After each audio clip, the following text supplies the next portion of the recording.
திருமணம் என்பது இரண்டு மனங்களை ஒற்றுமைப்படுத்துகிற ஒரு நிகழ்ச்சி. ஒரு ஆணையும் ஒரு பெண்ணையும் நாம் இணைத்து வைக்கிறோம். நீங்கள் சொன்னது போல ஆதாம் ஏவாளில் இருந்து உருவான நாம் ஆணும் பெண்ணும் சேர்ந்தால்தான் உலகமே உருவாகி இருக்கிறது. அப்படி ஆணும் பெண்ணும் சேர்ந்து உருவாகிற ஒரு நிகழ்ச்சியை ஆணை தனியாக பெண்ணை தனியாக வைத்து ஏன் அந்த நிகழ்ச்சியை நடத்துகிறீர்கள்? நீண்ட நாளாக நான் இதை பல்வேறு நண்பர்களிடத்திலே கேட்டிருக்கிறேன். ஏறத்தாழ எனக்கு வயது 60 ஆகிறது. 40 ஆண்டுகளாக பல்வேறு முஸ்லிம் நண்பர்களிடத்திலே இதற்கு விளக்கம் கேட்டிருக்கின்றேன். ஏன் அவர்களை ஒரு இடத்திலே வைத்து ஒருவரை ஒருவர் பார்க்க வைத்து அந்த திருமணத்தை நீங்கள் முடிக்க கூடாதா என்று நான் கேட்டேன். அதற்கு எனக்கு சரியான பதில் இல்லை. அப்படி ஒரு நடைமுறையை கொண்டு வருவதற்கு குர்ஆனிலே எதிர்ப்பு இருக்கிறதா, தடை இருக்கிறதா என்பதை தாங்கள் தயவு செய்து விளக்க வேண்டும். திருமணத்தில் ஆணும் பெண்ணையும் தனி ஆம்பளை மட்டும் வச்சு கல்யாணம் பண்றீங்க, இந்த சமுதாயத்தில் உள்ள திருமணங்களை ஐயா பார்த்துட்டு கேட்கிறாங்க. இத விளக்குறதுக்கு முன்னாடி ஒரு செய்தியை நீங்க புரிஞ்சுக்கணும். திருமணம் என்பது இஸ்லாத்துல பெண்ணிடத்தில் சம்மதம் வாங்காம திருமணம் செய்யவே முடியாது. அதே மாதிரி மணமகனை பெண் பார்த்து, மணமகளை மாப்பிள்ளை பார்த்து, ஒருத்தருக்கு ஒருத்தர் பார்த்து சம்மதம் தெரிவிக்காமல் இஸ்லாத்தில் திருமணம் செய்ய முடியாது. நல்லா விளங்கிக்கிறங்க. மணமகனையும் மணமகள் பார்க்கணும், மணமகளையும் மணமகன் பார்க்கணும். நபிகள் நாயகம் ஸல்லல்லாஹு அலைஹி வஸல்லம் அவங்கள்ட்ட ஒரு நபி தோழர் வருகிறார். அல்லாஹ்வுடைய தூதரே, எனக்கு திருமணம் முடிவாயிடுச்சு, நீ அந்த பெண்ணை பார்த்து விட்டாயா? முதல் கேள்வி. எந்த பெண்ணு கேட்கல, எந்த ஊரு கேட்கல, எந்த கோத்திரம் கேட்கல, எத்தனாம் தேதி கல்யாணம் கேட்கல. கல்யாணம் முதல் கேள்வி என்ன? பார்த்துட்டியா? அப்ப பார்க்கலங்கிறாரு. முதல்ல அது விஷயம்.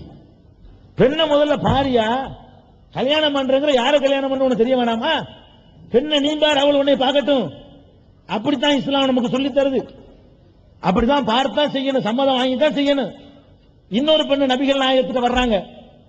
அல்லாஹ்வுடைய தூதரை அப்படித்தான் கூப்பிடுவாங்க. அல்லாஹ்வுடைய தூதரை அவங்க அழைப்பாங்க. அல்லாஹ்வுடைய தூதரே, என் தந்தை எனக்கு மனமுடித்து வைத்து விட்டார், மணமகனை எனக்கு பிடிக்கல, என்னிடத்துல கேட்கல, சம்மதம் வாங்கல, நான் என்ன செய்ய? அப்படியே நடந்தது. திருமணம் செல்லாதுன்றாங்க. உடனே ஜட்ஜ்மெண்ட், அடுத்த நிமிஷம் ஜட்ஜ்மெண்ட். உன்னிடத்துல கேட்காமல் திருமணம் நடத்தப்பட்டிருந்தால் அந்த திருமணம் செல்லாது. அவங்க தான் ஆட்சி தலைவர், அவங்க செல்லாத செல்லாது, அவ்வளவுதான். உடனே அந்த பெண்மணி சொல்றாங்க, இல்லை, நான் அவரோட வாழ்க்கை நடத்துறேன், பெண்களுக்கு இதுல என்ன உரிமை இருக்குன்னு உலகத்துக்கு சொல்றதுக்காக நான் வந்து கேட்டேங்கிறாங்க. அவங்க அந்த பெண்மணியை பாருங்க, எவ்வளவு பொதுநல நோக்குண்டு. அவங்க வந்து சொல்றாங்க, நான் அவரோட வாழ்க்கை நடத்திக் கொள்கிறேன், நீங்க திருமணத்தை ரத்து செய்ய வேண்டாம். திருமண வாழ்க்கையில் தங்களுடைய வாழ்க்கை துணைவனை தேர்வு செய்வதில் பெண்களுக்கு எவ்வளவு பெரிய பங்கு இருக்குது என்பதை உலகத்துக்கு சொல்வதற்கு தான் இதை கேட்டேங்கிறாங்க. இது நேற்று நடந்தது இல்ல, 1400 வருஷத்துக்கு முந்தி இது பெரிய புரட்சி. இது ஒரு நாய் வந்து பேச முடியாது. பெண்ணுக்கு ஆன்மா இருக்குதான்னு சர்ச்சை பண்ண காலம் இது. பெண்ணு ஆடு மாடு மாதிரி தான் பெண்களை கருதணுமே தவிர ஆம்பளைக்கு இருக்கிற மாதிரி ஆன்மா இருக்குதுன்னு அவங்களை நினைக்கல. ஆன்மா இருக்குதான்னு சர்ச்சை பண்ணிருக்கான், பட்டிமன்றங்கள் நடத்தி அந்த காலத்துல. அப்படிப்பட்ட காலகட்டத்தில் ஆன்மா இருக்குதான்னு சர்ச்சை பண்ண காலத்துல பெண்ணிட்ட கேட்கலன்னா என்னடா கல்யாணம் ரத்து பண்றேங்கிறாங்க. திருமணம் வாழ்க்கை ஒப்பந்தம்னு சொன்ன மார்க்கம் இஸ்லாம். வாழ்க்கை ஒப்பந்தம் என்ன? ரெண்டு பேருக்கும் புரியணும் ஒப்பந்தங்கிறது, ரெண்டு பேரும் விரும்பணும். விரும்பாத ஒப்பந்தம் செய்ய முடியுமா? அப்படி சொல்லக்கூடிய ஒரு மார்க்கம். அதனால திருமணத்தில் பெண்ணுடைய எந்த உரிமையும் பாதிக்கப்படவே இல்லை.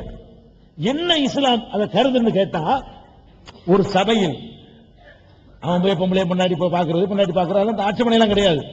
ஒரு சபையில இப்படி ஒரு கூட்டமா உட்கார வைக்கும் பொழுது ஒரு கன்னி பெண்கள் அவர்களுக்கே உரிக்க அந்த இயற்கையான வெக்க கூச்ச சுபாவத்துல அந்த முகம் எப்படியெல்லாம் நாணி கூணி அவருடைய அந்த ஒரு வெக்க உணர்வு பிரதிபலிக்கும் என்பதை கருத்துல கொண்டு ஒரு காட்சி பெறுமாறு கொண்டு வச்சிருக்காங்க.